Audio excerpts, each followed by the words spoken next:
Splink Comparison Viewer is a free tool to help you rapidly understand and quality assure the results of record linkage.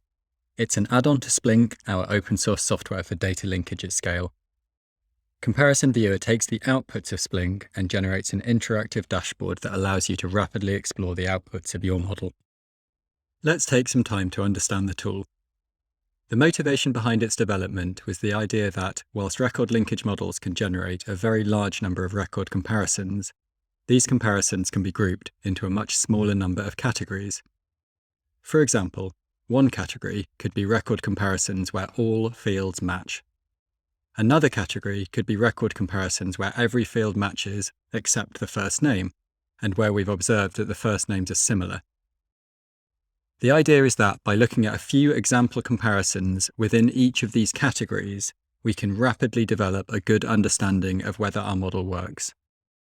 Those familiar with probabilistic record linkage theory will know that these categories are defined by something called the comparison vector.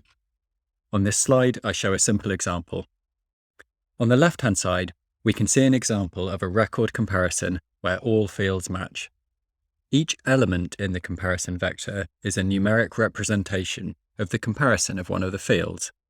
For instance, the first value in the comparison vector represents the comparison of the first name column. In this example, I'll use the simplest type of comparison rule. If the first name matches, we'll put a 1 in the comparison vector, and if it does not match, we'll put a 0 in the comparison vector. We will do the same for all of the fields. So, in the example on the left-hand side of the slide, all fields exactly match, so our comparison vector will be 1, 1, 1, 1. In the example on the right-hand side, we have John being compared with Jonathan, so the first name doesn't match. All of the other fields do match though, so the comparison vector is 0, 1, 1, 1. Since there are 4 elements in the comparison vector, each of which can take the value 0 or 1, there are only 16 possible comparison vectors, so that's 1, 1, 1, 1, 1, 1, 1, 0, 1, 1, 0, 1, etc., until you get to 0, 0, 0, 0. These are the categories I was talking about earlier. So whilst you might have a million record comparisons in this simple model, they will all fall into one of these 16 categories. Splink Comparison Viewer provides an interactive dashboard that allows you to explore these categories. Let's take a look at the dashboard produced by this simple model. You can see that there are 16 bars in the main chart. Each one represents one of our 16 categories of comparison vector. The height of the bars represents the number of record comparisons in the category, and the color of the bar represents the match probability associated with the comparison vector. Red bars means that the records do not match, green means that they do, and orange bars are record comparisons where the match status is uncertain. We don't know whether they match or not. The mini-grid here below the bars is a representation of the comparison vector itself, and it's red up and down. A 0 in the comparison vector is color-coded in red, and a 1 is color-coded as green. So let's take a look at an example. Let's take this second bar reading left to right. Looking at the mini-grid, we can see that the comparison vector is 0, 0, 0, 1, which means that we have a non-match on first name, a non-match on surname, a non-match on date of birth, and a match on city. Looking at the height corresponding to this bar, we can see that there's a count of around 35,000 record comparisons which fall in this category. And the bar is red, so we know that these comparisons are estimated by Splink to be non-matches.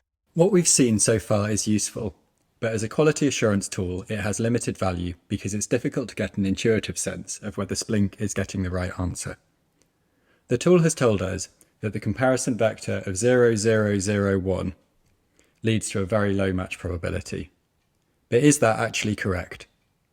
To solve this problem, the dashboard contains a few example records for each distinct comparison vector. They can be accessed by clicking on the relevant bar in the main chart. Let's have a look and see how this works.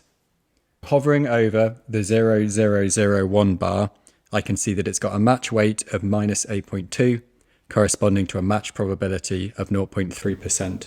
I can now click on the bar and the dashboard will show an example record. We can see here that these two people are obviously different. The only thing that they have in common is that they live in London. In addition to the example record, I can see a waterfall chart which explains how the match weight was calculated by Splink. This chart breaks down the calculation of match weight into its individual components. We can see that we've got match weight on the y-axis on the left-hand side and the equivalent match probability on the y-axis on the right-hand side. The chart starts with the prior, which is the probability that two records picked at random will be a match. Then, for each field, we update our belief of match probability with the information that we've observed, using the match weights from the Splink model. The first piece of information that we observe is that the first name does not match. Splink has estimated a negative match weight for this situation, and so the waterfall chart shows that the overall match weight is falling for the first name column. We do this for each field in turn, reducing the overall match weight for the mismatches that we observe on surname and date of birth, before increasing the probability somewhat for the match on city. Combining all of this information, we can see that the final match weight is around minus 8.2, or a match probability of 0.3%, as expected. This feels intuitive so far. Splink seems to have got it right. Let's have a look at a more ambiguous example from the middle of the distribution. I'm going to choose the comparison vector of 1, 1, 0, 0, meaning that first name and surname match, but date of birth and city don't match.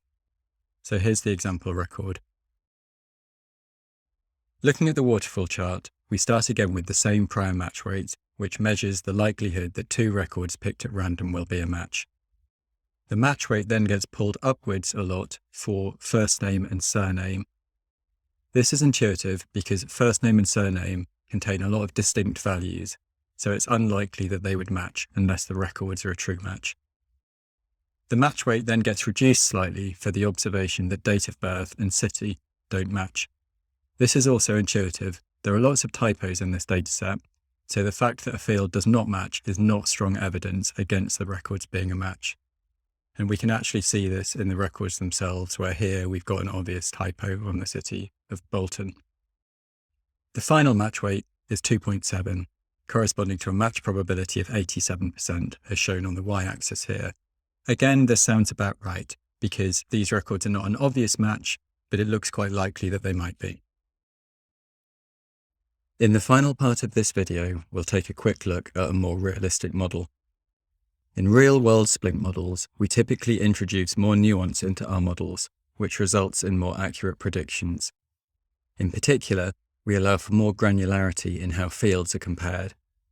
In the simplest models, comparisons have just two levels. Either we observe an exact match or we don't.